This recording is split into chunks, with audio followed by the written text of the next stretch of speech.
Oh, that's a very odd body block. What's going on there? That's not normal at all. That's extremely illegitimate gameplay. What's going on there? Whoa, what's the illegitimate gameplay for? Whoa, what's the IP bans incoming happening? That's interesting. Oh, I didn't know that they were allowed to bring this all against Trapper. That's very interesting. They lost horribly. GG easy. Nice fucking cheats. They are significantly worse at the game. 1, 2, 3, 4, 5, 6, 7, 8, 9, 10. Borderline. Look at these solo queue perks, by the way. Solo queue, solo queue, solo queue, solo queue, solo queue, solo queue, solo queue. But yes, even Adept is insanely strong. And then, oh, solo queue, solo queue, solo queue, solo queue. And we absolutely beat the shit out of them. GG easy. Why is he going so fast? There better be an explanation for why he's allowed to cheat like that. Yeah. Why are you like, where's his IP ban? Behavior, why is he flashlighting me without a punishment?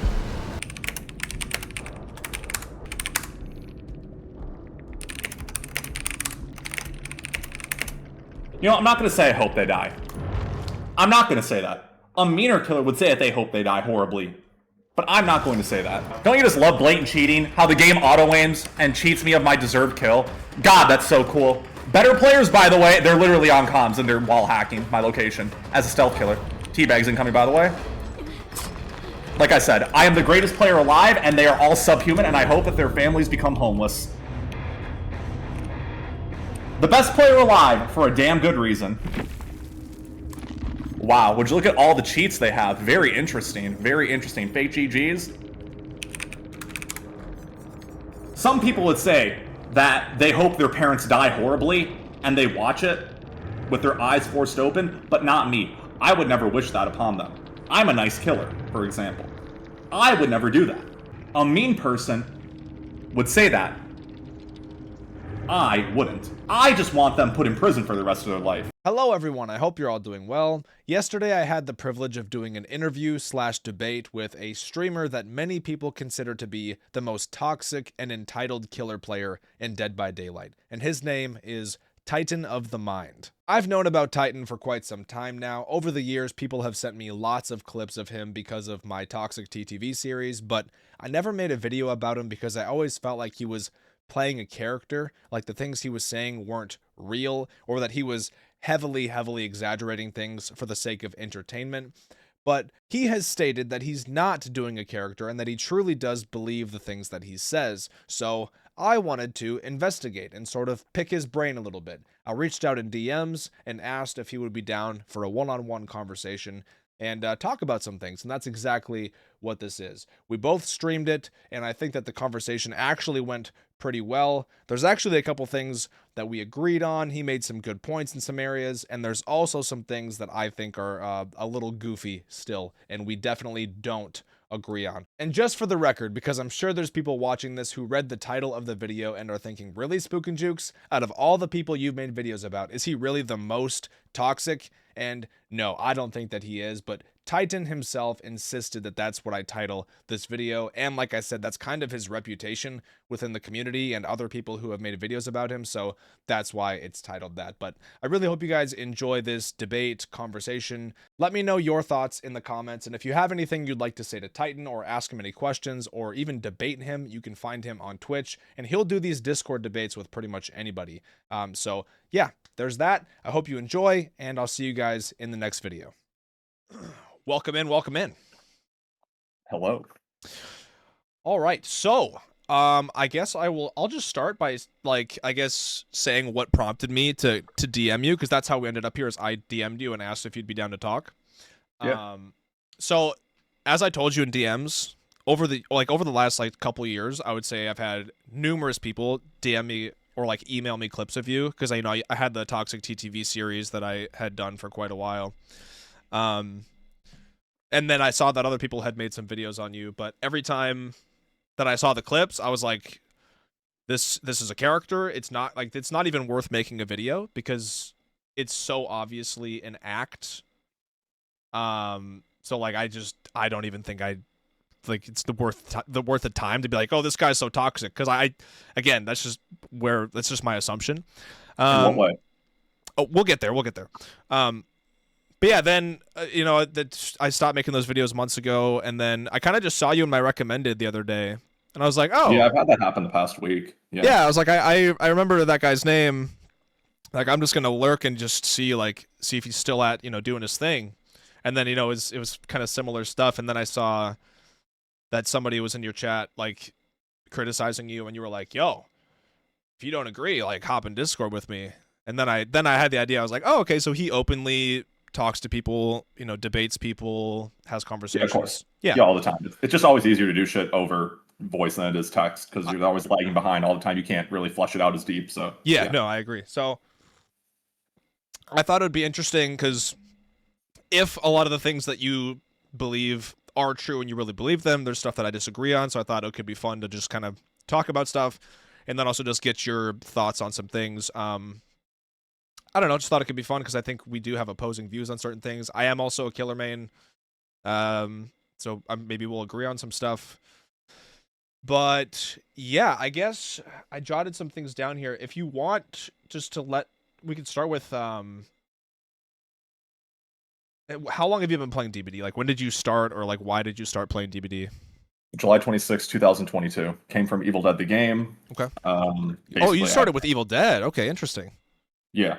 And that game, as much as DBD is an absolute cancer fest, the GTA meta, where everyone would hop into cars and you were slower than all the cars, they could literally split up the entire game. People were able to chain finishers so that literally people had invincibility seconds that they were able to consecutively do. I mean, you were basically playing against competent people. You were just playing a fucking cutscene simulator. So it was a miserable game. And then I had friends that were kind of on their way out of DBD, but recommended it because I always like playing Demon or Killer. So they said Killer kind of became not dog shit at that point because 6.1.0 just happened then. And so I gave the game a go, and I fucked with it more. So nice. Yeah, I tried that game. I bought it when it very first launched, and I just couldn't.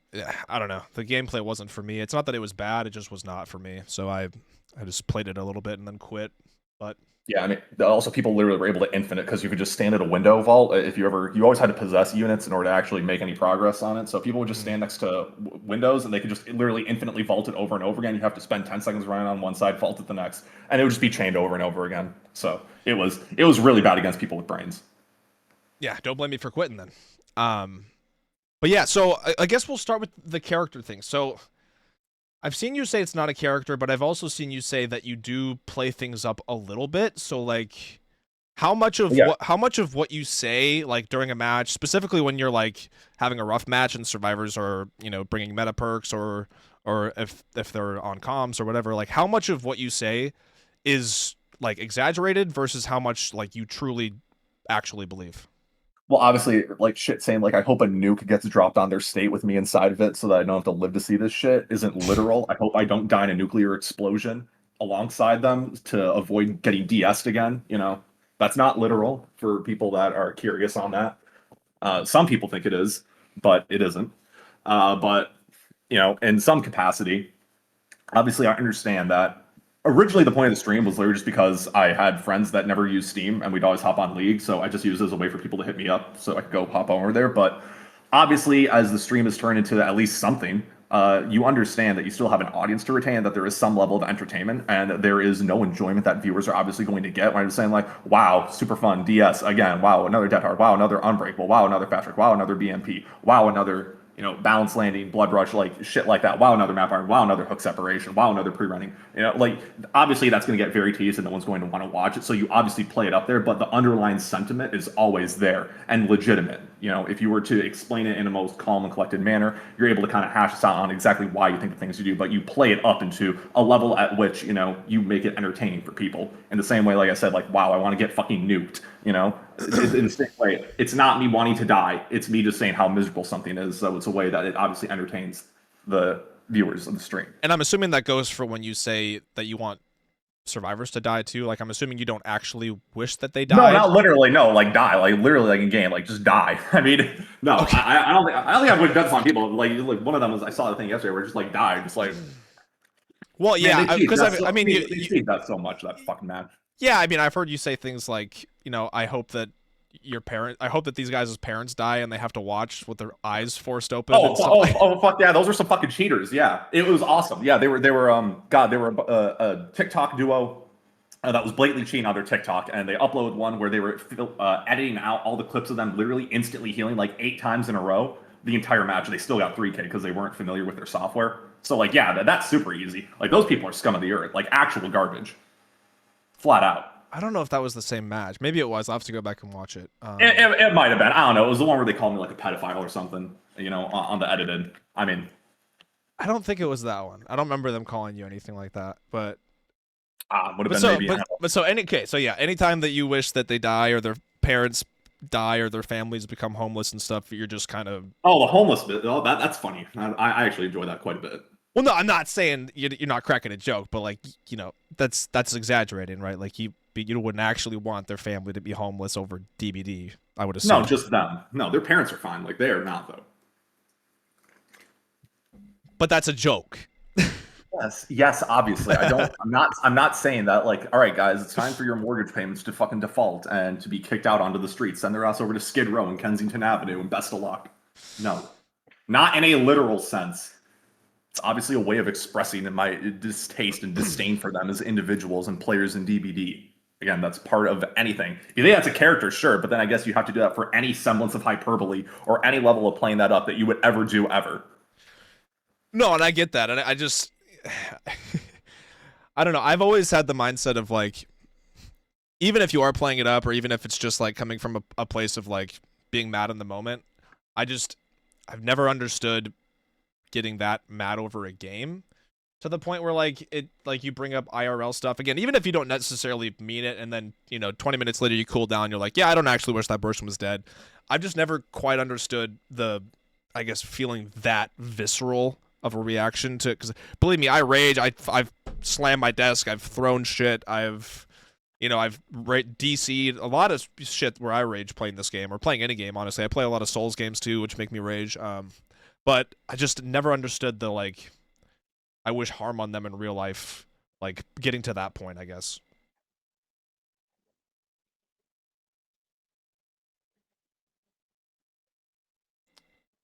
Okay. I don't know how to follow up that. That seems just kind of like you wrapped up your thoughts on that. Oh, okay. And you don't agree though? You think you don't agree with, like, you're... No, I don't literally wish that they get nuked. Okay, I'm not saying that, like, oh, all right, guess what? We're playing. I guess I wish for the entire state of Texas to get nuked, and for me to die. No, I don't mean that in a literal sense, obviously, but it's just a way of expressing how like miserable this is, and instead of just being like a whiny, insufferable cunt, like most comp DVD streamers, for example, are whenever you watch their shit, you might as well express that in a way that's entertaining for the audience. Okay, obviously. I get it. So yeah, I understand. At the end of the day, it is a stream. There is some form of entertainment to be had. I know that I am not just doing this for myself. There is an audience. There are people. You do want to retain individuals, but you obviously want to get that exact sentiment on over of how miserable this is, how insufferable it is to have these experiences and these actions done to you in game. How can you also make that into a way that people will want to consistently watch that shit over and over and over again on repeat? Yeah, and I agree. And that's why, like, that's one thing that I find really interesting about you is, because over the years, so many people sending me different, toxic streamers and whatever, and people telling people to off themselves and things like that. There's just, like, I don't know how to explain it. When other people have done it, it feels way more like they really mean it, and they really, like, they'll spend like 20, 30 minutes just looking up their streams and like going to their Steam profiles, doing all this stuff, whereas yours... It does feel more just played up, and then you go to the next match and you kind of move on. You play it up in the moment. It doesn't feel as much that you want it to be like a real thing, if that makes sense. No, I understand. Part of it is just my true, legitimate disdain that I have for almost the entirety of the Survivor community in DBD. One of my biggest gripes that I have is that they are very much people that do not have any almost individuality. Their responses are extremely copy and pasted. I can see the exact same messages from people 40 times over. They're going to have the exact same responses no matter what I say to them.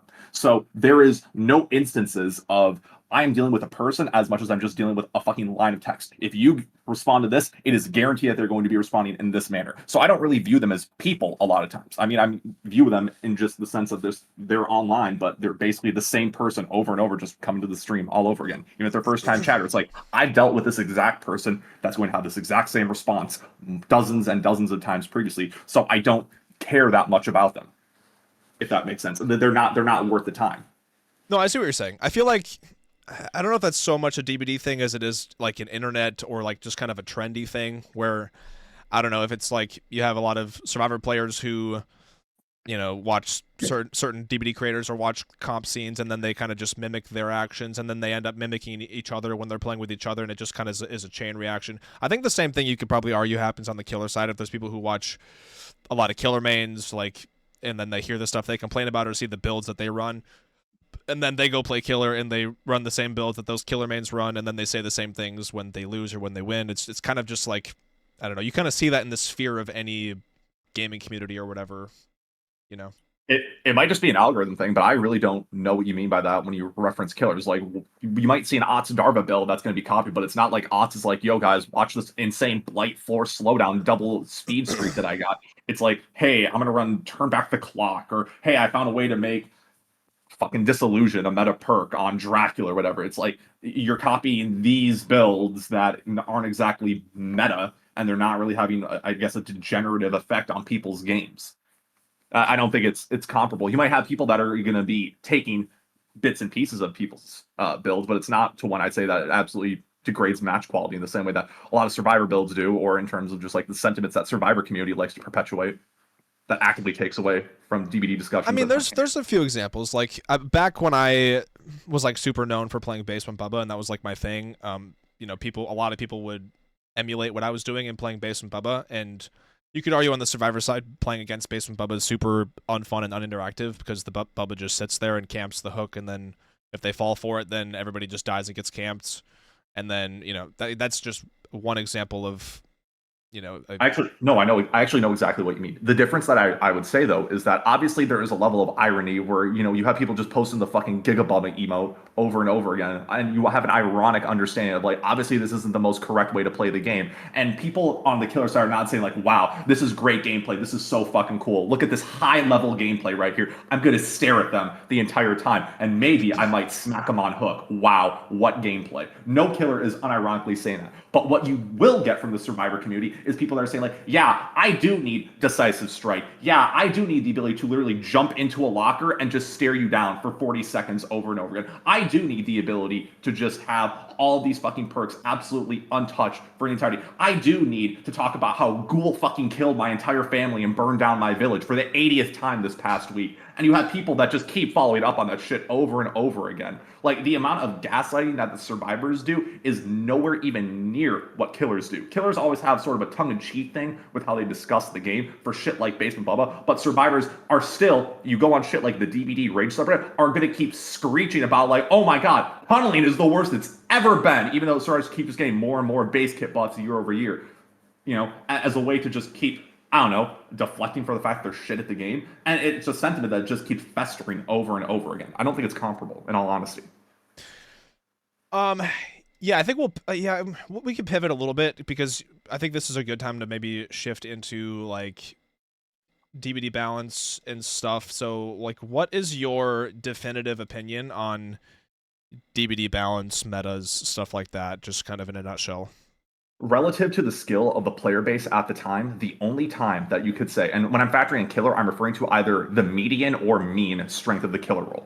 If you were to refer to the killer as in what is the strongest killer specifically and the strongest build in DBD ever since the Nurse release, by that definition, we would always have to say it's a killer meta, but no one refers to that. It's the overall strength, the totality of the roster and the perks combined and the way that those perks interact with the killers and the map structuring and layout. You can only say that this game has ever had a state of the killer meta between June 2022 and January of 2023 during the Overgrind Eruption meta. And that was specifically at that time because players were not as well versed and understand how to break 3 gens as they were back then. And that's the only time in DBD I can say that definitively the game, on average, favored killers on the overall roster of it. Generally speaking, the way that the killer meta is phrased, that people say killer, they basically say, I have an issue with killer. No, what they have is they use it as a synonym for issues with Blight, with Nurse, with other killers, okay? And furthermore, the killer meta and the killer discussion on how the overall strength is heavily gatekept by Nurse and Blight specifically. I think beyond those two killers, there is no other killer that even comes close drastically to the overall amount of power and strength that they have, and they absolutely degrade the overall commentary that people are able to have discussing how strong the killer role is against competent players, which is how I define it. Obviously, if you go against bad players that are just dicking around, circle jerking in a corner, the game is always going to be killer-sided because the game is balanced around 4 people interacting. If you have 2 people not doing that, sure. But for the most part, it's always been a Survivor shit show, and it's been absolutely getting worse and worse over time. 70-second hook states, 15 seconds of BT, the added pallet density increase, the amount of maps that are getting absolutely just filled to the brim with line of sight breakers, absolutely disgusting gen layouts, the amount of pre-running, the amount of check spots that you're able to have has just made the game actively worse and worse as you have players that are able to act on that information more and more due to the general skill of the player base increasing over time. Okay, so you definitely feel it leans Survivor right now then. I feel like anybody that it would be completely honest in terms of relative to the average strength of killer, whether you say what is the 21st strongest killer, or if you were able to have the mean strength of the killer, I feel like it would be pretty disingenuous to say otherwise that the Survivor role is weaker than the killer role. But you would have to like also then factor in the average play of like the average Survivor, because yeah, if you're talking about like super insane Swifts or super comp players, then you know, I would be more inclined to agree with you. But if we're gonna like talk about the average killer play, then I feel like we would also have to factor in the average Survivor play. And I don't know that the average Survivor play really equates to like insane comp. Like, and again, I'm not trying to argue that the game is super killer sided or anything. I kind of go back and forth, and to me, I felt like it sort of not is way killer sided, but has leaned killer, and that's only from just experience of playing killer and Survivor. I win most of my killer games. I think you do too. And then Survivor, I tend to struggle more. But yeah, like why wouldn't you also account then for just the average Survivor play then? Because I don't think it's. Go ahead. I think it's, in terms of a game design perspective, I don't think it's very useful when I talk about the overall strength of the game or a role, I should say, factoring in what about players that are intentionally shooting themselves in the foot. That is more of a game design space for them to be able to handle. How do we bridge the gap between solo queue and Swift, and people being able to have coordination, as opposed to people that don't understand the ability to chain loops. You know, a lot of times the success that you have on killer is predicated explicitly on the failures of survivors. Survivors don't really understand how to check spot at shaft so that they're able to guarantee a fall into the window. They don't understand how to sit outside of the window on the inside of shaft so that they're able to drop chase, force the killer to commit to it so that they're able to force the vault on the window, but they also get a fastball at the same time, so they're guaranteed to be safe. People don't understand this, and your success as killer very heavily is decided by, does my survivor know the prerequisite knowledge checks to playing specific loops, understanding the layouts of maps, and using the resources available. If they know that, it is a completely single player interaction that your input as killer does not factor into. And it is very frustrating because my agency, my ability to play against that is not factored into their decisions at all. If they follow the flow chart, you are guaranteed success on the survivor role. And I know Mr. Taterhead's in your chat right now, and most of his videos show specifically a lot of the way that he lays out the map, how survivors are able to play, do not require input on the killer's end. If you follow these set of actions and you follow it sequentially in this order, you will have success that people don't understand. And it's not really fair, I'd say, to punish the killer role or significantly buff the survivor role because of the inadequacies that the overall player base doesn't have, and for the most part takes pride in, especially towards the lower end, where people are very much pleased that I'm bad at the game, but it's kind of cool, it's kind of funny. And that's where you get a lot of the underlying sentiments that they have towards killer, where sweating or trying to win in a PvP game is bad and whatnot. So in a sense, are you kind of saying that, like, if you don't know all of these, like all the techs, if you don't know all of the like map layouts, tile layouts, basically everything that you should need to know to, like, you know, stay up as long as possible, to run infinites, to run et cetera, then in that sense you're sort of shooting yourself in the foot just by not necessarily knowing that stuff or playing enough to understand that? That's always been the case for killer. Because in a sense, sort of, are killer, like, would killer players not be shooting themselves in the foot by not playing Nurse or Blight then? Like, if they're choosing to play a shittier killer, that, like, is that kind of the same? Like, if they're choosing to not succeed, right, in a way, are they shooting themselves in the foot in the same way? I would only apply that in terms of like a killer player refusing to understand M1 killer gameplay. So the issue that obviously applies with Survivor is that obviously survivors are the skins of each other. You are playing the same character every single game. So the same tools that you have always are there and are always consistent. If you're talking about, hey, I refuse to play M1 killer, sure, I refuse to play killer role without my power, then that would be a comparable instance. Obviously, when I play killer, I specifically play to win. Do I play the most meta killers? Given the fact that I'm going on a clown and pig bender as of late, probably not. Will I always play to win with the tools and resources that I give myself? Yes. Survivors actively, with the tools and resources they have within their base kit that they have applied to them, the map layout and the perks they choose, they do not use to the fullest of their ability because they are not, for the most part, equally skilled as the average killer player. I feel like if we were to be completely honest here, the average killer player is better than the average survivor player because the average killer player has to make a higher quantity of decisions that affect the outcome of the match. Obviously, they're the one, and they have to do a greater, they have a greater impact on the overall outcome of the match, obviously, as well, which makes killer players on average have a better understanding of how to achieve their win condition relative to survivors. Okay. So for me, the difference in RNG depending on when you load into a match for me is what makes it so hard to definitively say like, oh, it leans killer, leans survivor, whatever. Because it's like, for example, if you were to load in to Midwich against any of the A or S tier killers, or even like Dead Man's Saloon or Wrecker's Yard, a lot of those very killer-sided maps, and say you're not running against, like most of the time the killer is going to win 9 times out of 10 in those situations, right?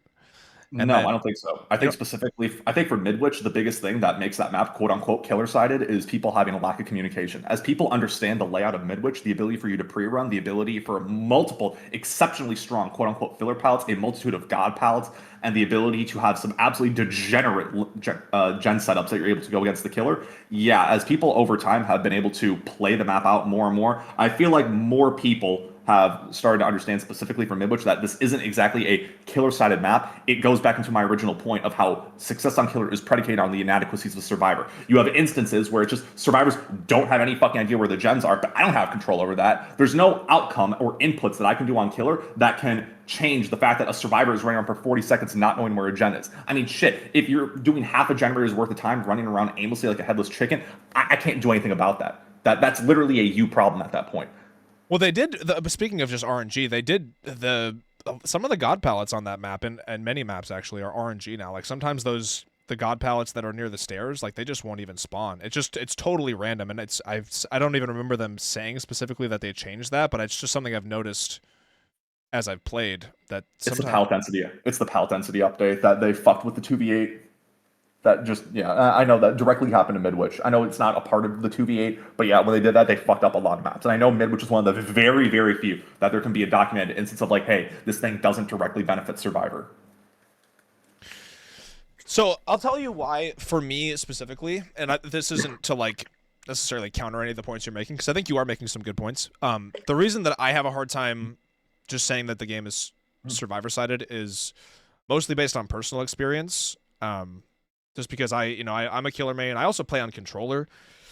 I've always played on controller because I'm like a just sort of a rooted console player, even though I play on PC now mostly, but I still play with controller. But I win the majority of my games. I actually just did this challenge where I had to do perkless killer from Ash 4 to Eerie 1, and if I ever didn't pip with a killer perkless, I lost the killer. So that means even if I got a 4K or a 3K, like if I came back at the end, but I didn't pip that game, the killer still dies. And I was able to make it from Ash 4 all the way to Eerie 1 with 8 killers remaining, which I thought was, I was surprised. I didn't think I was going to complete the challenge. Not to say that I'm an insane player. I don't think I'm exponentially good at the game. But I do know that my quote-unquote MMR, even though it's kind of a joke in this game, is pretty high because I play this game for a living. I play mostly killer. And I win much more often than I don't. And I do find that when I lose, a lot of times it's me making mistakes or things like that, a lot of self-inflicted stuff.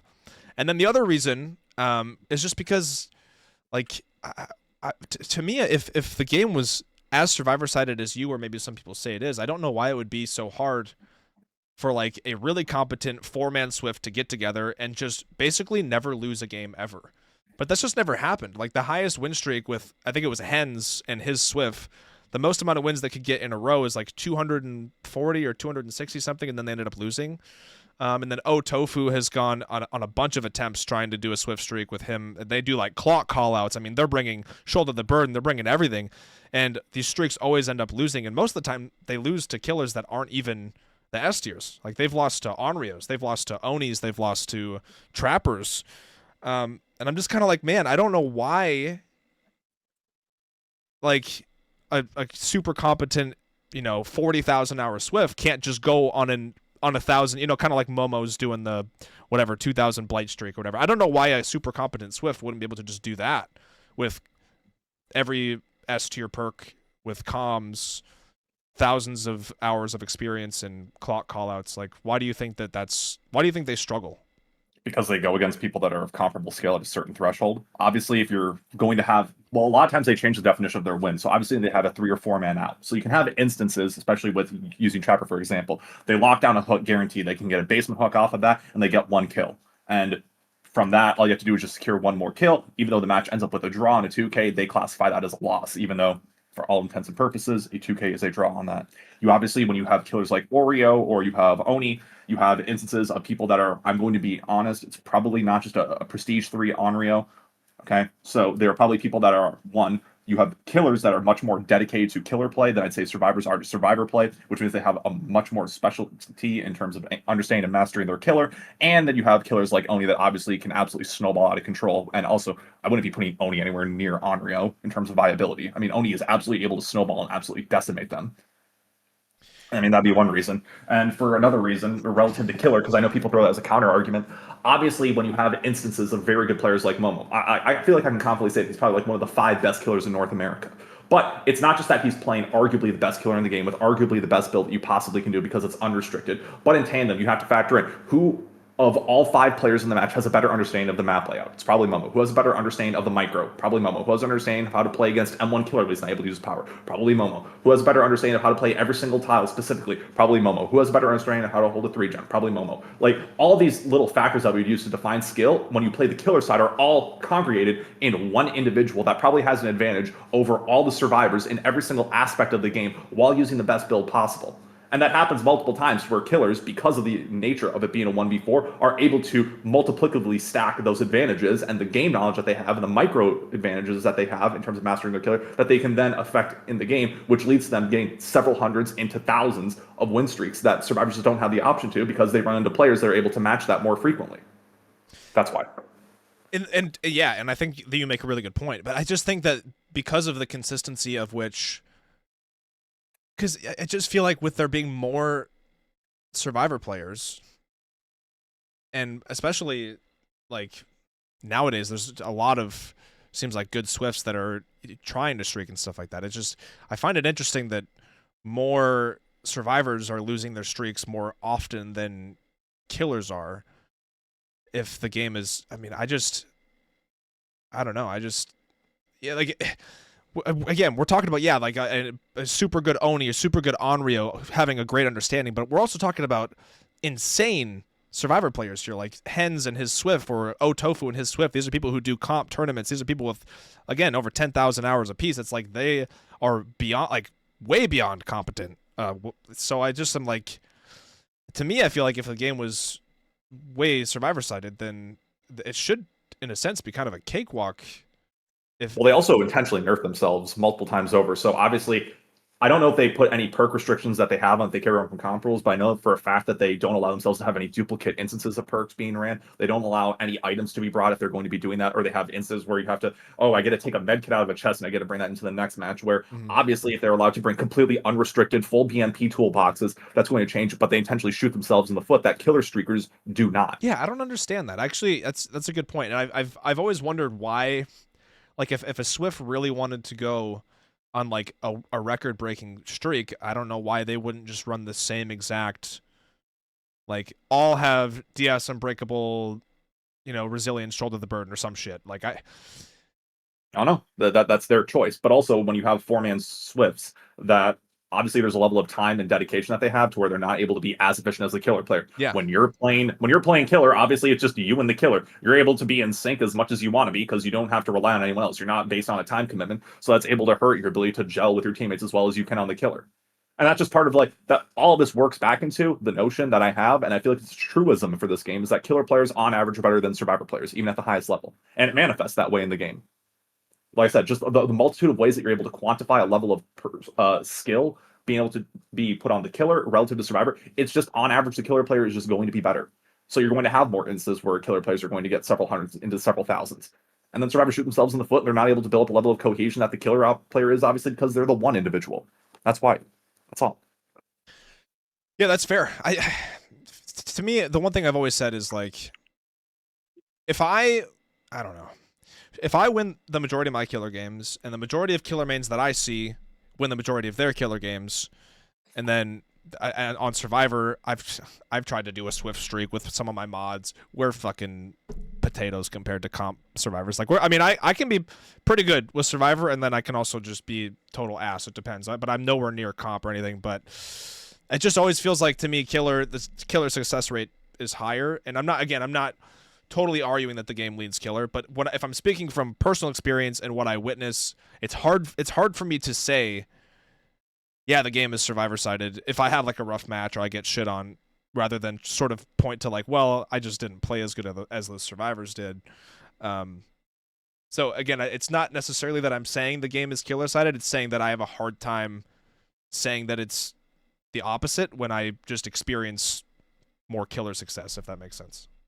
Well, yeah, but also when it comes to that, it's one of the big things that I have issues, and not like an actual issue, but a lot of content creators like yourself that do this for an actual job work 9 to 5s. Like you guys play during the time of the day where you're going against players that have the most amount of disorganization and are not fully in swifts as people that myself when I play at night, for example. Obviously, if you guys want to, roll around at 10 p.m. on a weekend, well, I play mostly at night. Most of my streams are like 6 p.m. to midnight or 7 p.m. to midnight. I only have 2 days a week that are like day streams, and most of the time when I play during the day, I play Survivor or I'll do viewer builds, because usually at least on the East Coast, Survivor queues are way faster during the day and killer queues are a little bit longer. So most of the time during my day streams, I'll be running Survivor unless I get like killer build requests, but generally my killer gameplay is at night because queues are super fast, which I'm sure you also experience. Yeah, you get the 4-second queues. Okay, then that's just more of a commentary on just a lot of content creators that do it for a living, where they just play during the daytime on a weekday, where you're not going to be running into a 4-man swift as much as you are going to tonight, for example, at 10 p.m. on a Sunday. And that's just where people's personal perception comes into play. So, yeah. All right, let's we've talked about balance a lot here. I want to know your thoughts on like comp meta survivors versus bully squads. Do you hate both? Do you hate one more than the other? Like, how do you feel about survivors who are just like, I want to get a 4-man out, bring all the metas, versus people who are like, I want to go for sabos or flashbangs or blast mines, and they don't necessarily care about escaping? Do you hate them both equally? Do you hate one less or more? How do you feel? I mean, I think that they're both actively trying to achieve the same outcome of the match. They're just doing it in a different way of approaching it. Obviously, when you're doing sabos, you're preventing the killer from being able to complete their objective by getting hooks. You know, people that are doing flashbang locker saves, thankfully they patched that out. There are people that are just halting the killer as opposed to people flashbang locker saves are still in the game. Oh, they are? All right. So, I haven't seen it. I know that they... Flashlight locker saves aren't. Yeah, they purged that, but flashbang locker saves... Flashbang locker saves you can still get. I haven't had that shit happen to me. I remember that they patched that out a while ago. It's and then I guess really hard, but yeah, you don't even have to be like slowly coming out of the locker or anything. If the killer just pulls you out normally, you can still drop a flashbang. The timing is like, it has to be like pixel perfect though to get to work, but it still works. Gotcha.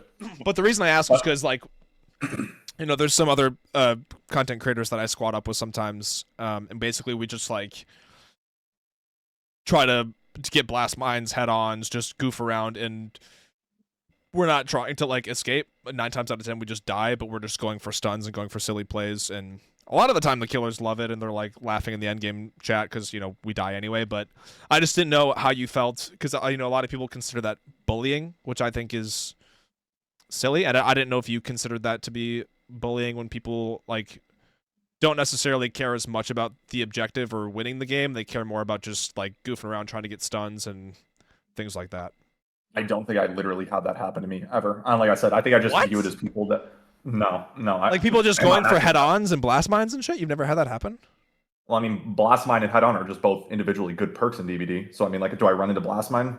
Yeah, but it's also just a decent perk. I mean, they buffed it to the point where it's like, what, 20% of a gen? And you basically got to have a better repressed. But I mean, like, survivors, that, you know, because obviously if you're going against a Swift that, rather than splitting up and doing gens, they're all kind of lingering, you know, with toolboxes for sabos or lingering around with flashlights or flashbangs, like, those teams 9 times out of 10 are not going to be nearly as efficient because they are fishing for saves rather than just splitting up on gens and doing the smart thing. So that's why people, I think, consider those quote unquote bully squads rather than like meta Swifts or whatever, because they're, you know, they're trying to like stun the killer, or they look at it as provoking the killer rather than playing or doing the objective. I just don't think those guys exist as much as you think they do anymore. I always just view it as a different approach. For people that are running like the best of the best meta perks, I just view that as people that are proactively trying to achieve their goal to winning. And then people that are like more traditional bully squads, if you will, are people that are just actively trying to hinder the killer from progressing. It's just a different approach on how people want to have winning. Preventing the killer from achieving a win versus them proactively going for achieving a win. I mean, like when I do it, like when me and my friends do it, it's like we're doing it because we think stunning the killer is funny. And like, so like it's not even like, oh, we're trying to prevent you from getting hooked or we're trying to prevent you from doing the gens. It's just like the act of stunning the killer over and over again is just hilarious. And then again, we'll end up leaving each other on hook to die on accident because we're so busy trying to, you know, head on, or we'll just all get slugged at 5 gens because we just 99 the gens so that we could get a blast mine, and now the gens didn't get done. Like, that's what I mean, is we're just like, just because we think it's funny rather than escaping. But like, I've gotten criticism for that because people say that I'm bullying when I do that, and I just think that that's super ridiculous. So I just didn't know your take or opinion on that. No, that's stupid horseshit. You don't think it's bullying? No. Hell yeah. I'm glad to hear that. That's awesome. And then let's talk a little bit about cheating, because I know this is something you say a lot, and this is something that I can't. Again, I think there's maybe a part of it that's playing it up, but also part of you believes with like using certain perks or using Swift. Like, what do you classify as actual, like, not just saying it because you're playing it up or saying it because you're frustrated, but like, what do you think is actually cheating in the game? Okay, so there's 2 aspects to this. Okay. When I refer to survivor perks as cheats, you know how we always use like letter grades to define how strong perks are, like A, S, B, C, you know, right? Right. The best perks in the survivor tier, I've just gotten to the point where it's just, when you define a perk's strength, there are 2 aspects. There are 2 axes on how you define it. It is the effect that the perk has, flat out. And then the second axis that you have a perk defined on is the ability for you to activate that condition. One example, you could have a perk that instantly wins you the match. All the gens are completed, all the hook states are removed, everyone's in the exit gate, and the killer gets 0 blood points, right? Like the best perk in the game for survivor. That would be the best perk, right? No stronger perk could ever be introduced. Okay. What if the perk had an activation that you had to vault a window 2,000 times in a match? It is now the worst perk in the game. Because even though its effect is literally the best possible, you have the perk that is now simultaneously the worst because it can never activate. When I go and you do that, which how you would define the strength of a perk in DBD, survivor perks are so fucking powerful with the effects that they provide. The conditions are so hilariously easy to trigger and have massive effects on warping the outcome of the match that they just go beyond shit like S tier, S plus tier. I just call that shit fucking cheat tier at that point. I mean, they are just absolutely so fucking crazy in terms of how they play out. And killers, even factoring the fact they have 4 slots versus 16, it is not comparable in the slightest in terms of the overall strength that they can have. That's what I do when I refer to like, wow, they have like fucking a cheat here, a cheat there, and they just like stack it over and over again. That's what I refer to as that. When I talk about comms being cheating, that is a more, I guess, understanding of being able to define a cheat in a layman's term, right? If you were to describe a cheat to somebody that's never played a video game, what is the prerequisite criteria that you would use to define a cheat? and trying to think on this because I was thinking about this a while because I remember I got a Mr. Tater, not Mr. Tater, sorry, Mr. Headache. He had it was a video that's 4 years old about is comms cheating in DBD, and I got recommended. And I had to really think on that, and it was based on what defines a cheat. What would you use to describe a cheat? And I feel like I came up with a pretty good definition that I feel like most people would be using to define a cheat in DBD. And I guess the schism here is when it comes to comms. So things like wall hacking, speed cheats meet these standards. It's when you're using a third party that gives you an in-game advantage, that gives you a form of additive utility to your ability to win the game. And I feel like when you use that method of approaching what is or isn't a cheat, that applies to everything we currently define as a cheat. Wall hacks, does that apply? It absolutely does. Speed cheats, it absolutely does. Invincibility, it absolutely does. You can't just say it's a cheat because it's circular and you're just infinitely going there. But if you were to define that to a layman, that is what I would use, and I think is reasonable to outline as a criteria for cheating. If I'm going to be honest, subsequently, comms has to fall under that as well because it meets all of that. To the same degree, no, but we don't define a cheat based on the strength that it has on a match. A 1% haste is not completely unbeatable, but if I had that, it's still cheating. And then you go from there. I mean, to me, I feel like a much easier way to look at cheating, not just with DBD, but for any game, would be something that the people of the game, the people who created the game, would be something considered to be against the rules. I think that's kind of the way that the majority of people would look at what is or isn't cheating. Like, can you get banned for it?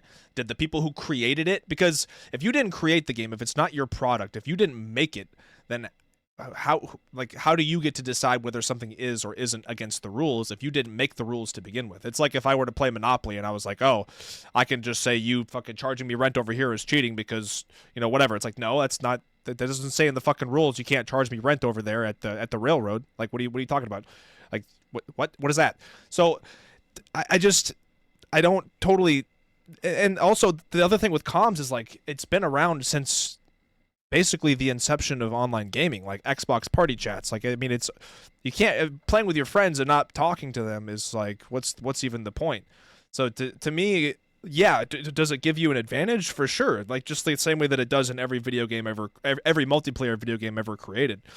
So I just think if you're going to look at comms as cheating, then why play online video games where you know people are going to play with their friends and talk to each other? Like, I mean, again, it's been around since Halo 2. I feel like you're just foregoing all the agency that you can have in this argument just because you say, like, the devs don't allow it. I mean, the devs don't allow you call your opponent the fucking N-word, but, like, that's not cheating. Like, but that's against the rules. So that's not a good argument because that is bannable. Well, that was your definition. You're like, well, if the devs ban you for it, like, it's cheating. But because not all things are bannable. Because cheating is in another category than, like, harassment or vulgarity. Like, there's what is cheating and breaking the rules, and then there's what, like, that's not really a comparison because, again, they created the rules. If the devs were to say, yeah, you could say slurs in our game, we don't give a shit, no, you're not going to get banned for it, then you're allowed to do it. And if they say it's against the rules and you can get banned for that, then it's against the rules, which it is.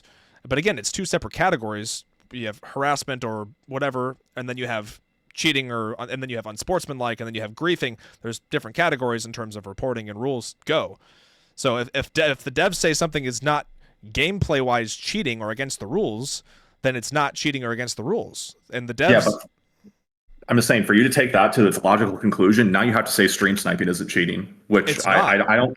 You don't... I don't think you believe that. Now I think we're at a crossroads here. I don't think anyone can be completely honest and say that stream sniping and looking at your opponent's screen the entire game isn't cheating. I just don't think you believe that. Okay. I really don't. I honestly, like, people, to take that to its logical conclusion and you have to own it, I just don't think that we can get past that. If you think that stream sniping is not cheating, if I could look at my opponent at every given point, I know exactly where he's on the map, I know his build, I know everything about what is happening at any given point in time on the screen. If you think that's not cheating, like, I don't believe so you. That example is the closest that you'll get. And yeah, in a lot of games it is considered cheating, and I would say that is probably the closest thing to cheating that's not considered cheating. Like, I will give you that, but at the same time, the vast majority of streamers can avoid that by playing on anonymous mode, by taking TTV out of their name. Like, they kind of, You're broadcasting to everybody that you are broadcasting. You are putting that out there. You are wanting people to come to your stream. Not, of course, not that you want people to stream snipe you, but it's gonna happen. You put TTV in your name, it's gonna happen. You That's not your problem with it, though. Your problem isn't okay. So what if I had a software that allows me to see a killer's username in lobby? You think that's the issue? It's not the actual effect on it. Like I don't believe that. If I had software where I can see my opponent's usernames in actuality, and people use it to stream snipe me from the survivor to killer side, now it's cheating, even though it's the exact same effect. Like, come on, I don't think you believe that. Like, even people that make that argument, it it doesn't make sense. I don't believe it. Even if we did want to say, like, even if I'll give that to you, we'll say stream sniping is cheating because it's it's considered cheating in other games, it's bannable in other games. Okay, then we'll go ahead and say that. Comparing, but then, one second. But here's the problem, and I have to cut you off there, is because Behavior has their official post on what is and isn't bannable, and they have stream sniping falling under comms. But I'm just saying, everyone would say that using stream sniping is cheating. It's one of my biggest issues is that people intuitively think comms isn't cheating, but stream sniping is cheating. It's like, okay, it's one or the other. How do you quantify it? It's not though. It's not. They're not comparable though. Like again, you can't just expect people to play video games with their friends, especially a 1v4 asymmetrical horror game, and not talk to their friends and then call them cheaters just because they're talking to their friends. I think that's absurd. Like, what do you want everybody to just play the game and not talk to each other? That's a different conversation. I mean, when it comes down to it, listen, I understand I understand that Behavior Interactive is a business. Their goal is to make money, and obviously, if they were to ban comms, they were able to perfectly prevent people from speaking. It's going to affect the bottom line. So no shit, they're not going to do it.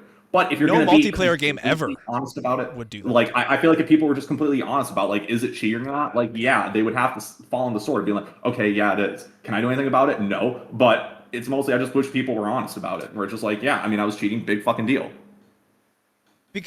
Because it's a reach to say that it's cheating. It's multiplayer gaming. You can do it in every video. So you can't do it in DBD. It's when I use that as a criteria. Listen, you say that stream sniping and comms are different, but remember, it's established, and I think it's completely honest that what defines a cheat is not the strength of it. If I hacked in a 1% haste on my trapper, is a 116 trapper able to be beat? Of course it is. But would you absolutely say it is cheating? Of course, both of it is. Two things can be true. You can cheat and it not be a completely game over set of circumstances that you provide. Both of those things can be true. The same thing applies for comms. Shit, the same thing can apply for stream sniping. And I just think that people haven't really thought about it. People just reflexively disagree because they've never really heard it. And they just go from there. And the biggest issue is the stream sniping and comms schism that they have. People intuitively think stream sniping is, comms isn't. So they got to pick one. I don't believe. Again, I think it's a poor comparison because in both of those examples, in one you have people just talking to each other about what's happening, which can obviously be advantageous, and it obviously is, versus looking at the killer's screen or survivor's screen, seeing for a fact every perk that they have, every move they make. Like it's a bit different. It's not quite. Well, it is different. But remember, now you have the problem where a cheat isn't defined based on the strength of it. The game intentionally gatekeeps info for you so that is part of the balancing of this game. For example, if you have deja vu, almost always a Swift is going to bring deja vu. That info is gated to one person on your team being able to know where the nearest 3-gen is. It's not the 6% bonus that people are taking that perk. I can guarantee you that. But now you're able to extrapolate the value from that perk assigned to one individual that now 4 individuals are able to act on. And you have a multiplicative effect of how that info is able to affect the way that people play. It's no different than people using wall hacks. It's like, yeah, your stats are the exact same, but the game intentionally gatekeeps info from you. That is an intentional design space. There is an opportunity cost that you have to make when you use perk selections of, do I want Decisive Strike or do I want to see my teammates aura with Bond? I have to make these choices. And when you get to bypass that, it's a form of additive utility to where you now can use that to act on in ways that the game is literally not balanced for, because you have to make choices on your perk selection and take up a fraction of your power budget in order to get that. And I 100% agree with the sentiment of what you're saying. And I 100% agree that, playing on comms and Discord, whatever, gives you 100% of an advantage. And it's just, to me, it's just the idea of, again, I can't, with multiplayer games, always, having this idea of friends are going to get together and play with each other and talk to each other, and the idea of calling that cheating or expecting people to play the game with their friends but not talk to each other, it's like, that's just, to me, that's just a little bit silly. Well, obviously, if I'm behavior interactive, doing that doesn't make me money, right? It's not about money. It's about the player experience. It's not. It's like people aren't going to have as much fun or enjoy the game as much if they're playing with their friends and they can't talk to them. It's not even about. I'm not saying. I'm not saying it isn't about money. But what I'm saying is, even from a standpoint of like, if I'm a developer and I want people to enjoy my game, of course I want them to be able to talk to their friends or interact with their friends, and I'm not going to punish them for doing so. And just to like touch back on the stream sniping thing, yes, I'm the only reason I said it wasn't cheating for DBD is because, like you said, the devs say it's not bannable, and I personally don't give a shit about stream sniping. I never have. If people stream snipe me, I don't give a shit. That doesn't mean you shouldn't. I'm not saying it's fun to get stream sniped or it's good to get stream sniped. Everybody has their opinions on it. I've never cared about it as somebody who streams because I know it comes with the territory. But I am firmly of belief that the developers do, like, if they make a product, if they make a game, they are in charge of what is and is not against the rules. And if they say that stream sniping is not bannable or against the rules, then that's the rules of their game. Then it is, as stupid as it is, even if we want to say it's completely stupid and asinine, if they say it's not against the rules, it's their game. Like that, then technically you can stream snipe and it's not cheating. Like, I'm just saying, I didn't make the game. I didn't make the rules, right? Yeah, but obviously people understand that stream sniping is cheating. Also, if you really want to put that to the test, next time that DBD league, which is endorsed by behavior, let's see if they allow people to stream snipe and see how well that goes over. Obviously, there's going to be quite a bit of a schism there between people that think that it is or isn't cheating. I'm not sure how does DBD League even, is it not custom games, or how does that work? It is, but they don't allow stream sniping. It's obviously fucking cheating. Turns out that knowing your opponent's exact location, knowing their build, knowing everything that they have is cheating. They understand that. Yeah, but couldn't someone could stream snipe and they wouldn't even know? Like, how would, like, if they just had their monitor up on another, or their game up on another monitor? That's the point of, I mean, that's the point of a hypothetical. I mean, these factors, if we had a magical fucking software that could detect this shit. To be honest with you, I kind of wish that would happen. I wish somebody in one of those tournaments would stream snipe and would get caught, and then I would wish that they would get caught in that conundrum. To be honest, that would be very entertaining to watch. I'm sure you would agree that it would be fun watching behavior fiddle around with that and how to handle that. I think it would be. I don't, but you don't think it would be fun for behavior to be like, oh shit, someone stream sniped, and now we have to decide if we're gonna put our foot down and say, yeah, we allow stream sniping, or nope, we have to actually admit that it's cheating. You don't think that would be entertaining? Maybe in a morbid curiosity way. Fair. Okay. Well. But I mean, I don't trust Behavior Interactive. I mean, they're legitimately extremely fucking bad at their jobs. They're hilariously stupid and inept. But I mean, that's a side convo to have. I don't totally agree with that. They make some bad decisions for sure. That's another thing. So speaking of like comments that we've made, or comments that you've made that are exaggerated, I know you kind of went sort of viral for wishing that the devs would, like, wishing harm on the devs. I'm guessing you didn't. Listen, listen. Obviously, that match was lost media, but I remember because it was Wraith on fucking Badham. I was ranting for like the past 10 minutes about how if I was as bad at my job at behavior, like I'd get the shit kicked out of me in real life, and then I misspoke at the end. Yeah. I already commented. Yeah, that was actually just a misspeak, flat out. Okay, so you don't. Yeah, that's okay. I just want to make sure you don't actually want the devs to get. No. Okay. I would be like, man, if I was behavior, I would have had the shit, and I just misspoke, just fucking getting ricochet off the tires there. I know what you're talking about. No, you're good. That's why I brought it up. I just wanted to clear the air there while we were talking about the devs. But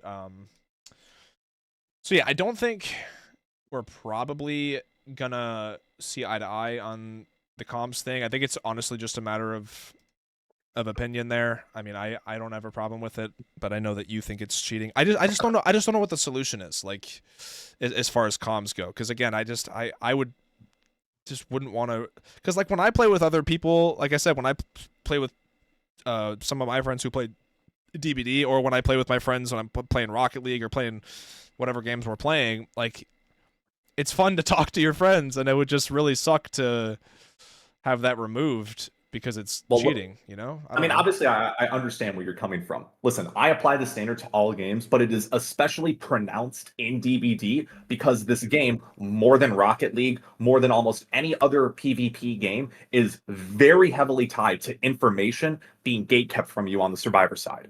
that is explicitly designed in the game. Like, you have to make a lot of choices between your perks, whether or not you're going to bring a map or not, of info not being given to you. And it has a very large, tangible outcome to a match result of whether or not that you have communication or not. So it's just something that's played up and is something that is more visible in DBD than it would be another game. I know League of Legends is going to bring voice chat, but the difference between people that were on comms in League and people that are not on comms in League is much tighter due to the fact that there is a much more robust communication system baked into the game that is separate from being able to speak, as opposed to DBD, where the game gives you nothing or everything. So what if they added voice chat to DBD? Then what? Then it's not. I mean, then it's literally in the game. Like, I don't have an issue with it. But the problem is, obviously, is that you have instances of the game being bounced around, people not having comms, and then you have people that have comms, and then you have to completely upend and completely gut the survivor role. I mean, you see it for Comp DBD, how they gut almost all survivor perks that they can bring. You can't have duplicates. Map has to be killer side for the most part.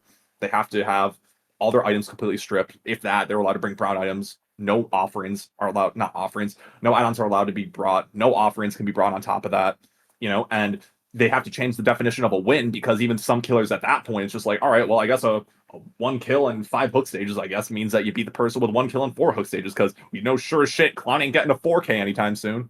So, I mean, you have that, like, the highest level of play where they have to compensate for the fact it's like, oh yeah, survivors can just speak to each other. Yeah, I mean, I've always been pro voice chat in DBD personally, but I don't think it'll ever happen because of the way the community is. I think the devs know that. That it would not go well if they added voice chat to their game, but I've always been pro voice chat. But I'm assuming you're not. Well, absolutely. But the problem is that, like, the game right now is balanced for people without comms. So if you add comms, you have to start to rebalance the game. I mean, like, I think it's good. I mean, granted, you're going to have people that are going to go on Reddit. They're going to post their fucking Vietnam PTSD flashbacks about the one time, like, 3 years ago that, like, someone called them a slur, and then all of a sudden they instantly just went into a fucking catatonic state for 3 weeks. Like, you're going to get posts like that about how, the sky is falling, But besides that, obviously, it's going to have a net positive on the game. Nobody's fucking quitting any game because of voice chat. Like, literally not. As much as people like to bitch about it, every time it gets brought in, I have no instance of, like, yeah, man, I played this PvP game and then the fucking voice chat made me leave. I mean, it's just the expectation now more than anything. Yeah, I mean, I don't really have, just in terms of, like, people getting offended by stuff people say to them, I don't really have an issue with that, because, like, everybody has various levels of, how things affect them, whether it be words. And do you think that it's silly if people get, like, upset over what something you say to them in DBD? Well, I mean, it's just optional. I mean, like, voice chat's not like something where it's just like you're gated into it, but I mean, if you get automatically included in voice chat, and if you want to leave, you can. Truly. Oh no, I agree. I mean, now you're asking a question of, like, is it okay to get upset at words that are said to you? Like, no shit. I mean, like, yeah, the reason, yes, everyone has obviously at some point in their life been very much upset at the words that someone has said to them in some capacity. The only reason I asked you that is because I've seen so many people that will lose their shit over DBD, but then when they call people awful things or tell people to kill themselves and stuff like that, and then those people get upset, the first person will be like, "Oh, you're such a snowflake for getting mad at the words I said to you," although they were the ones freaking out over the game. I just think it's silly, and this is not pertaining to you because you seem to have your head on straight, but I think it's silly for people who rage at the game to call other people snowflakes for getting upset over words, because it's like you're both, like, you're getting upset over something completely trivial, I just always say the phrasing of that. It's shit. It's one of the main things that I have problem with the survivor community is that people will say, like, mean words, but it's just like, what? No, it's not a mean word. What you said is, like, a racial slur. It's like, don't use language intentionally broadly to circumvent what you actually said. I hate when people do that. So yeah, when people say mean words, it's like, that's not, you didn't say a mean word. What was the actual word you said? Yeah, well, that's the thing, is I think people try to say, like, the worst thing they can possibly say so that people will have a reaction to it, and then when they have a reaction to it, they're like, what? I just said words. It's just a way to make someone look like they're upset and get that reaction, I think. Like, I thought we kind of got past this shit with the fucking Monty Python skit of the "'Tis a flesh wound" when his arm got chopped off, but I guess some people, are still, I guess, 60 years behind at this point.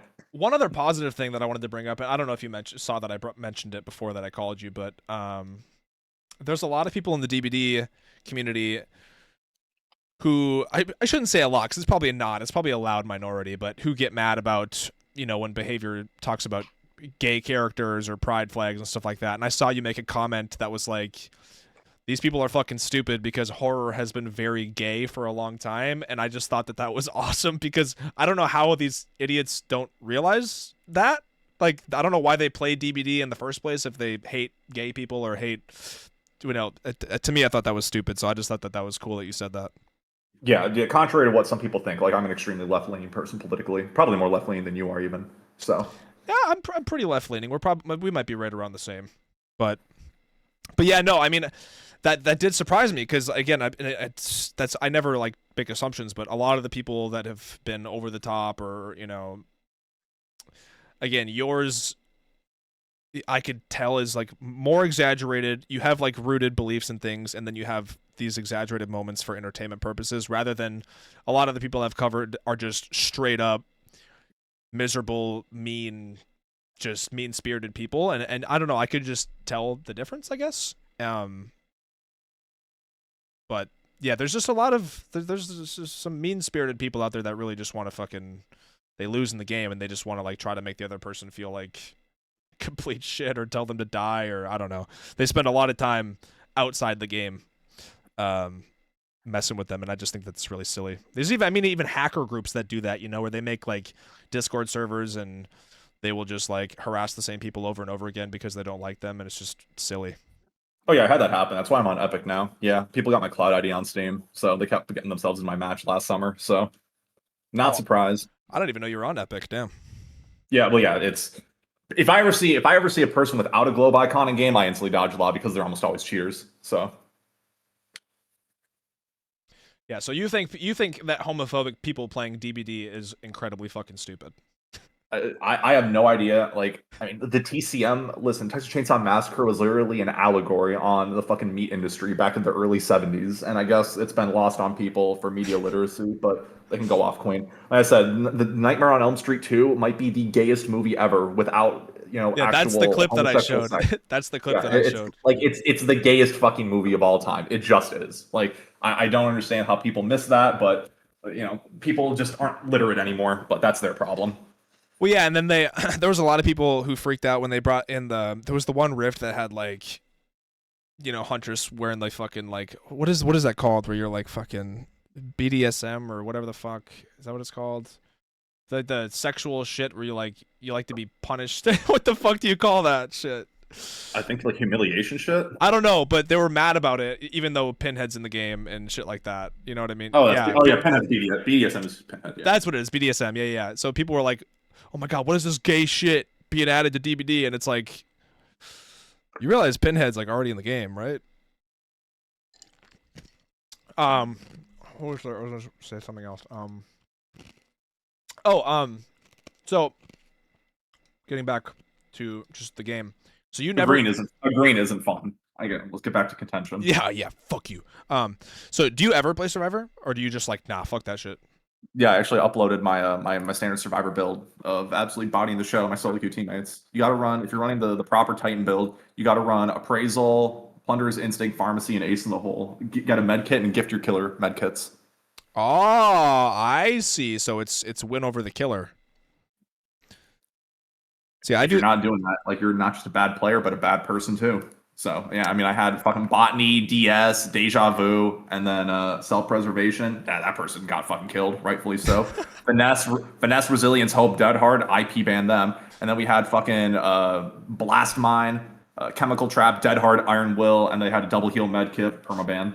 I mean, and they all died, rightfully so. You know what else you could do? You could bring Bardic in the Tambourine perk and just run around every time somebody gets down, just start fucking, just jam out with the killer and. Yeah, but I gotta get as many med kits as possible. I mean, I gotta get that 125 chest speed clearing. I gotta get that shit open. So that's fair. I mean, I would have liked to bring in a double coin chest offering, but I mean, it's Blood Moon, so I gotta bring cakes. Well, hey, listen, we've gone over everything that I wrote down in my Google Docs, so I don't know if there's any questions you have for me about anything. I don't know how familiar you are or were with my content, or if there's anything If Oh yeah, not, you were like one of the first people. I mean, like besides like odds when I got into DBD, like your shit was one of the first things that I saw. So yeah. I mean, would I be like, am I an active fan or viewer? No. oh no. Actually, one time I think I tunneled you out one time back with I want to say like OG Skull Merchant. I think it was on Sheltered Woods, and I think I tunneled you out because I stream sniped you then. Dude, fuck yeah. I didn't watch it, but I was like, is that actually him? And then yeah, I think I tunneled you out. Yeah, you were running a God, it was a purple med kit and it was Lucky Break. Dude, yeah, you were running like that shit. Yeah. I love that you remember this. That's so funny. Well, fortunately for you, I'm very pro tunneling and very pro all of that, so I probably didn't have a negative reaction to you doing that when you did tunnel. Yeah, no, yeah, you were not bad, but I remember I was just smacking the shit out of you on hook. Though I remember I hooked you in the center of the map next to the gen that connects to the one on Sheltered Woods in the main building. So I just put you right there, and I basically just cycled in teammates over and over again. Skull Merchant on Sheltered Woods. Okay, I'm trying to remember. I'm trying to see if I can remember that match, but I've played just so many DBD. Well, this would have been like late 2022, early 2023. So yep, I certainly do not remember that whatsoever. Yeah, well, shoot, that's all I got. Like, again, unless you got any questions or anything else you want to talk about. No, I got nothing. I'm just chilling. So awesome. Well, hey, I think that was a good conversation, and yeah. You seem like a very chill guy. I don't necessarily. No. Trust me. After I go get something to eat and I'm back, yeah, that's not going to be the case. Hey, it's just like your bio says. You're just the nicest killer main in DBD. That's how you promote yourself. So yeah, like part of that where people thought it was where it was like a joke. Okay, so back when I was playing DBD, when I first started, I knew that the Overbrine Eruption meta, I was just going through all the perks. I'm like, what do I want to run? Because the game had a huge meta shakeup. I think I pretty early on, within like the first day or two, I'm like, this shit's probably insane. So I obviously had my Steam profile privated because I didn't know it was privated. But once I unlocked it, I just kept getting like a bunch of minus reps. Like, one second, let me just go with this shit. Oh, I got a shit ton of those too. So, but yeah, it's just sorry I pissed you off with my key. Minus rep, I don't play with tunneling. Minus rep runs all the slowdown. Minus rep plus rep. His name is probably Henry or something like that. Shout out to Stranger Things. Minus rep, baby spirit wasted time tunneling me the entire game. Minus reps, camp and tunnels. Minus rep, like all of this shit was back in early 23, and I started in late 2023. So like all of this shit was happening before, where it's just like, all right, I'm just playing killer. I'm streaming to no one, and everyone, and God, like this person's like a pedophile, blah blah blah. Like I believe that shit. But like all the other things. I don't know why so many people in DBD default to that. There's a lot of people in DBD who will default to like they get mad, they'll call you a pedo, and I'm just like, that's a Gen Z thing. It's so fucking wild to me. Yeah, like I told you, I did that perkless. I did that perkless challenge. I had someone do minus rep. If you're gonna run perkless, there's no fucking reason to tunnel, dickhead. I'm like, what? There's more reason to tunnel because I have no perks, you shithead. Yeah, no, I mean but I just at that point I'm just like, all right, clearly I'm doing something, I guess, right, because that's when I just started getting a lot more jaded with the Survivor community in general. But I was just like, wow, like these people are just like actual scum. In general, you didn't ask me about it. Do you have any questions in terms of like my general disposition towards the Survivor community? Well, most people are always questioning that, but if you have nothing, that's fine. I don't need to. I mean, I've always been back and forth because obviously my channel. It's a lot of salt content because I've gotten so much Survivor salts over the years. Way more than killer salt, but I think there's just a higher Survivor player base, but I don't know. I feel like lately I think it's gotten, and I don't know if you feel this way, I feel like it's gotten a little bit better. I feel like people are less inclined to be super shitty in endgame chat, at least it seems like it, but maybe not. I don't know. Do you feel like it's gotten better? Do you feel like it's worse? Or yeah, I guess tell me your thoughts on the Survivor community. Fuck it, go for it.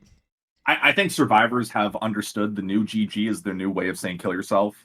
That's absolutely what it means. If you peel back the GG only when they escape layer, I mean, you just take the mask off and then you just see all the cockroaches beneath. Like, that's the new thing, is where people are just being fake nice only when they escape. And then, oh dear God, that's when, even though that's some of your shit that you had from the end game, that's when a lot of the chat started off where it's just like absolutely not, and then just like the fake people cackling in the endgame chat, like absolutely. I think And I think that's a very extreme way of looking at it. I wouldn't agree. I think that you can absolutely have people who say GG passive aggressively for sure, but I don't think that we should get to a point where we see a GG when we lose and just automatically assume that it's fake nice or assume that it's like layered over the top of toxicity, because GG has always just been the standard of good game. There are there people who will say GG when they win and not say it when they lose? 1,000,000%. I mostly say GG every single match unless I just dip out super fast, but I say GG regardless. And I know well, actually, I don't think you say GG when you lose most of the time, do you? absolutely not. Yeah, no, I didn't think so. But well, that generally just stems from like the only time that people are ever able to win. It's just like I run into like 16 trillion S tiers, or people are like, yeah, we're on comms. And it's like, yeah, I know. Like I can see all this shit like over and over and over again on repeat. That's where it becomes taxing. But so I've always had a big thing about making assumptions, and as far as like as far as like your mindset with the game. Whereas like it stemmed from people like getting mad at me for camping and tunneling and slugging or playing base with Bubba and like getting super mad. And the way I look at it is the reason that they're mad is because they're assuming that I'm playing this way to like piss them off. They're assuming that I'm trying to make their game miserable. They're just assuming a lot of negative things instead of just assuming that I'm goofing around or assuming that I'm playing to have fun my own way. And so that's always been my mindset of like, if you are going to make an assumption, you might as well make a good assumption, because then you're going to be less mad at the end of a match. And if you're not going to make a good assumption, you might as well not make any assumptions, because if you're only going to make the negative assumption after every match, then you're always going to be mad and you're always going to be bitter. And I think if you get to a point where you're going to make an assumption every time somebody says GG, I mean, to me, that's just going to lead to being pissed off and bitter after every match. So I definitely would not agree with that. But I just personally, in terms of just enjoyment of games, I find it better to just not assume anything, at least in a negative way. If you're going to assume, I just assume the best, because then you're not going to be mad. Unless you know for a fact. Like if someone is being a piece of shit in the endgame chat, then you know for a fact they're a piece of shit. But if someone just says GG, or if someone whatever, if you just assume the worst, then you're just going to be fucking mad all the time. maybe I guess that you and I maybe play for different things in DBD. Yeah, absolutely. Well, you are way more competitive than I am. I can be competitive for sure. I'm kind of a naturally competitive person. Like I like to win, but with Dead by Daylight, most of the time, I'm not like I don't care as much about winning as you do for sure. But yeah, not that there's anything wrong with that. There's people who do win streaks and play comp, and that's totally fine. But yeah, we don't play at the same level. Well, I mean, also, I guess generally speaking, DBD is a game that, for whatever reason, is a game that has a multitude of legacy, longtime creators, with you being one of them. And at a certain point, you guys don't need to try hard as much as you would otherwise. Like, I do not have enough time to even stream. Well, to be fair, I'm just saying, like, there's a level of effort that needs to be put in. To be fair, I got lucky. I kind of grew as a memester. I kind of grew with Basement Bubba.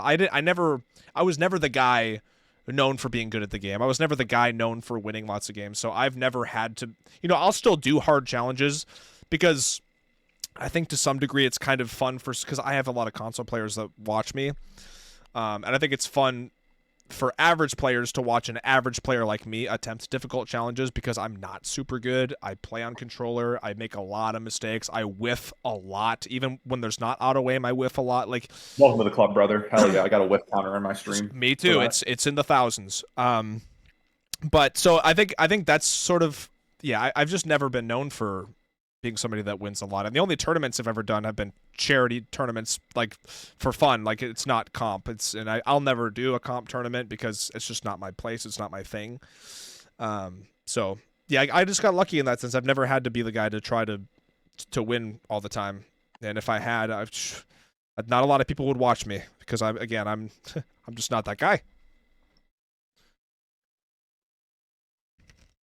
I gotcha. But yeah, I mean, watching your gameplay, shit, dude, you're a lot better than me at the game. I'll tell you that. At least for Killer. I'm probably better than you at Survivor because you never play Survivor. But that's not true. Actually, it's probably not true. Yeah, you probably would be better. One sec. Your Discord's hidden. Your Discord's hidden, right? One sec. The messages are hidden, but okay. It's you can see our icons talking.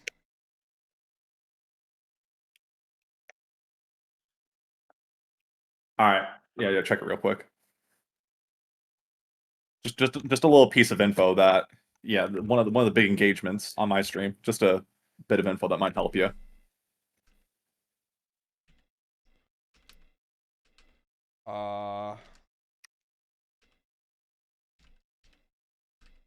I'm just trying to make sure. I don't know if I'm getting the point of that right. Yeah. So now you listen, chat. In case you're That's so wondering, funny that you mentioned that because I was gonna fucking ask you about the win streak. Yeah. So he knows what the streak is, guys. My mods know what it is. Okay.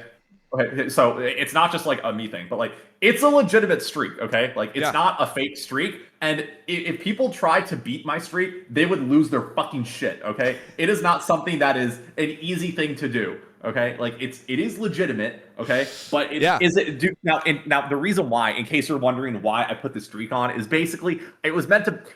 One of my biggest gripes with comp DBD is that basically there is no personality, and they basically have all of their success predicated on how good they are at the game. If you take away their win streaks or whatever, why the fuck are you gonna watch them? Honestly, like they have no personality. They're just copy and paste the individuals. So it's just like, all right, well, what if I had a streak that I could just fucking absolutely just trounce them and just kind of poke fun at them with it? Now, like I said, is it legitimate? Yes, it is. Like, can it be broken? Absolutely. It's in fact hilariously easy to beat.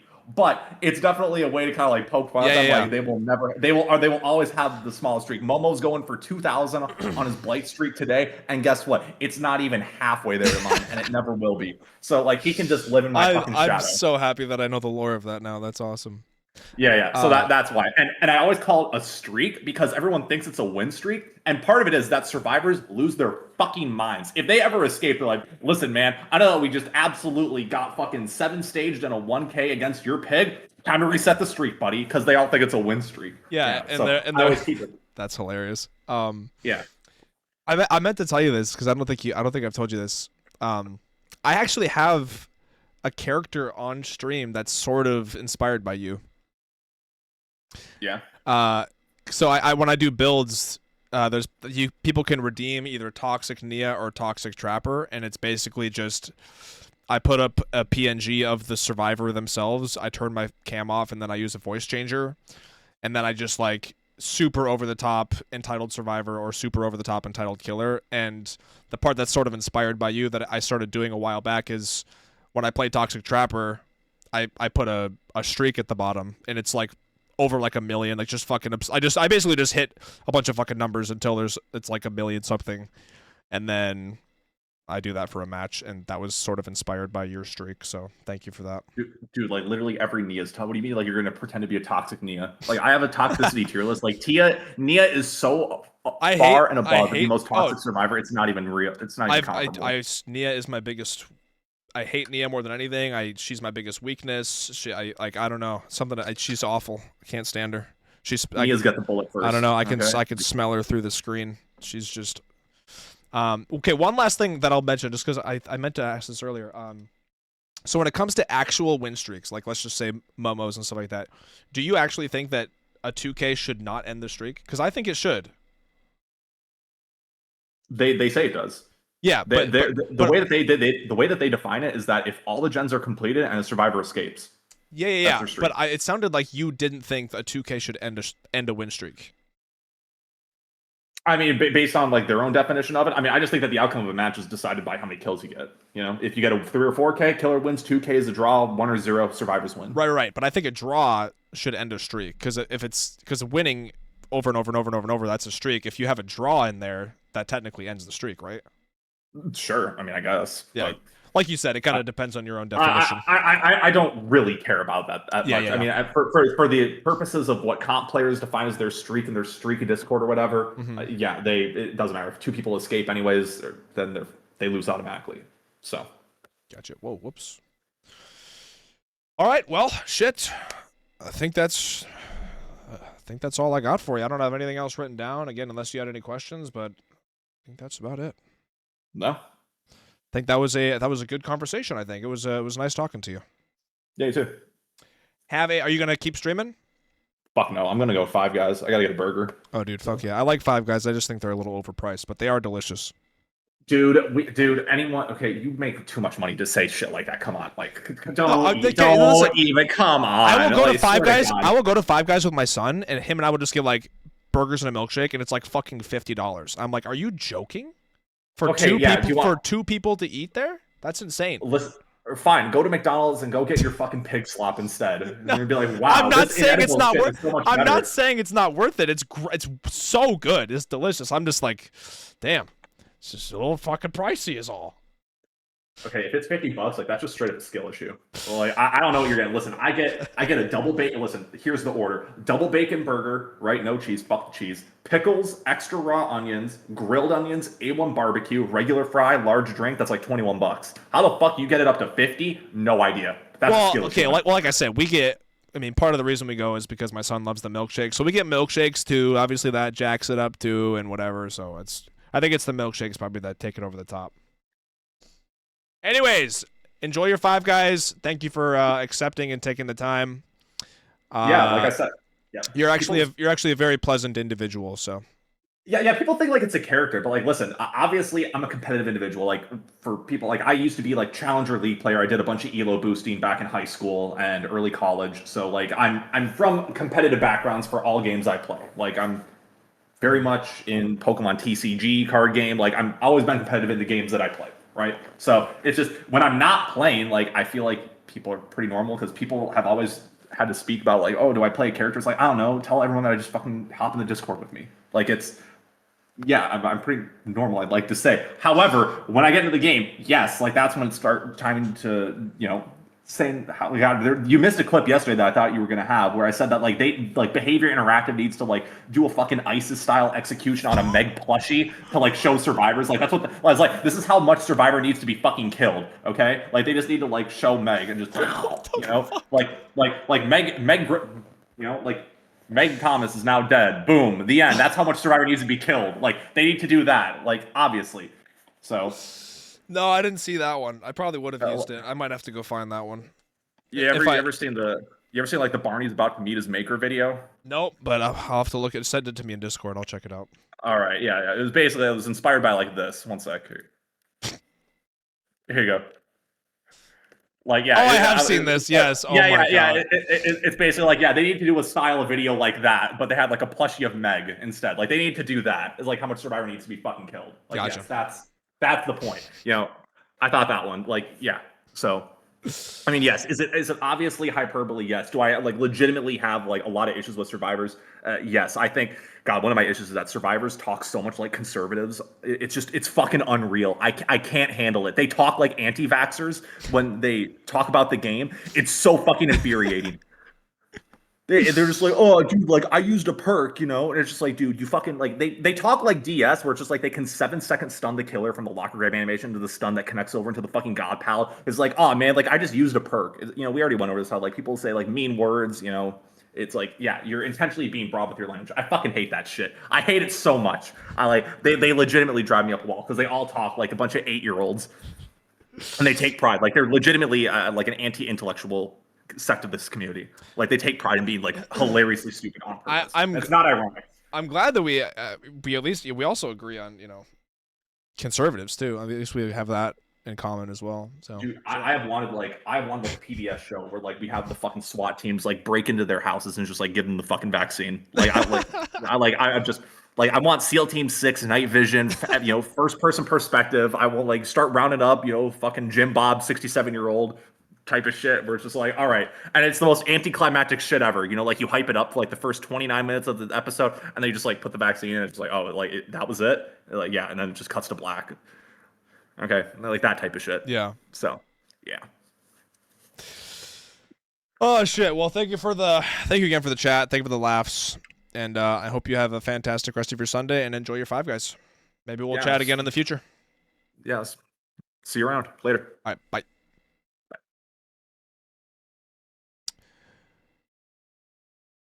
That was sick. That was a good convo. Definitely. He's a goofy guy. I like him. He's got some opinions and things I don't necessarily agree with, you know, DBD wise, but fucking whatever. He seems very chill. You know, he definitely plays a lot of that shit up when he's live. Not that the core of his beliefs aren't real as far as like wanting shit nerfed and all that stuff, but he's right. You know, he plays a lot of that stuff up for entertainment sake and whatnot. Yeah, and he's not a right-leaning, you know, slur-throwing, gay-hating douchebag. So that's also a huge plus, because, you know, a lot of people I've debated are the opposite of that. So very, very nice, very pleasant conversation.